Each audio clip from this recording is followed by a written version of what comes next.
করেছি। ও শেখ সাদি, এমন কি তুমি অর্জন করেছো যে জিনিসটা মিজানের পাল্লার মধ্যে আসরের ময়দানে রাখা যায়?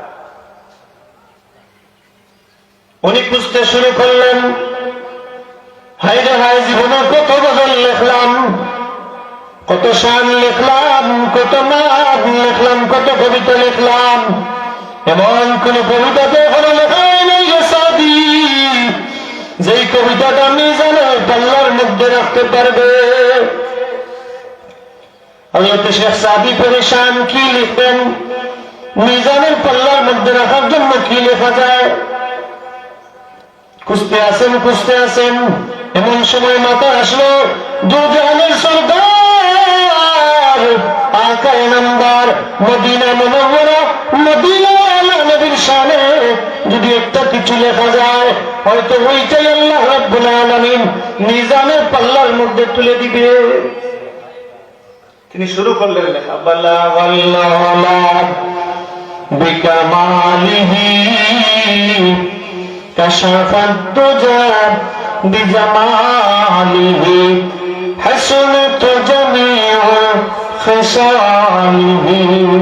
এতটুকু লিখলেন শেখ সাদি রহমাতুল্লাহ আলাইহি। ওই কবিতা 3টা লাইন লিখলেন। 3 লাইন লিখে আর তো কি লিখবেন খুঁজে পান না। শেখ সাদি আবার ভাবতেছেন, এমন একটা কবিতা লিখলাম, এমন একজন শান, এমন একজন মানুষের শানে কবিতা লিখলাম, যেই কবিতাটা নিঃসন্দেহে আল্লাহর মিজানের পাল্লার মধ্যে স্থান পেয়ে যাবে।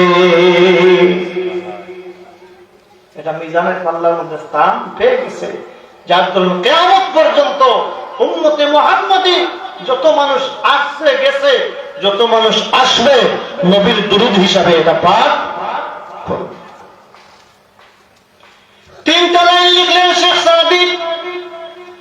3টা লাইন লেখার পর শেষের লাইনটা কি লিখবেন ভাবতে আছেন শেখ সাদি। কি লেখা যায় ভাবতে আছেন। ভাবতে হযরত শেখ সাদি ঘুমিয়ে পড়লেন।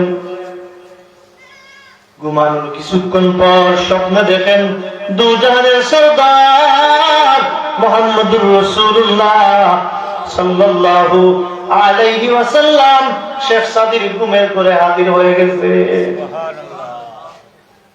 শেখ সাদির ঘরে হাজির হয়ে বলেন, ও শেখ সাদি, মিজানের পাল্লায় রাখার জন্য একটা কবিতার 3টা লাইন তুমি লিখলে, তোমার আল্লাহ এই কবিতাকে কবুল করে নিয়েছেন। আর রে সাদি, আমি নবীকে মদিনা থেকে তুমি শেখ সাদির কাছে ওই 4র্থ লাইনটাকে সেটিং করানোর জন্য পাঠিয়ে দিছে। রাসূল বলেন, ও সাদি, তুমি যে কবিতাটা লিখছো এই কবিতাটা পড়িয়া শোনাও। শেখ সাদি পড়লেন, বালাগাল্লাহ বিকামালিহি কাশাফাত দুজা বিজামালিহি হাসনাত জামিউ খিসালিহি। এতটুকু পরিমাণ বলে, ইয়া রাসূলুল্লাহ, ইয়া হাবিবাল্লাহ, এতটুকু পরিমাণ ওই কবিতাটা লিখলাম। আল্লাহর নবী বলেন, ও শেখ সাদি, শেষের লাইনটা লিখে নাও, সাল্লু আলাইহি ওয়া আলিহি সুবহানাল্লাহ। ইনি যে একটা কবিতা লিখলেন, এই কবিতাটা কি মিজানের পাল্লায় স্থান পেয়েছে? স্থান পেয়েছে কি পেয়েছে না?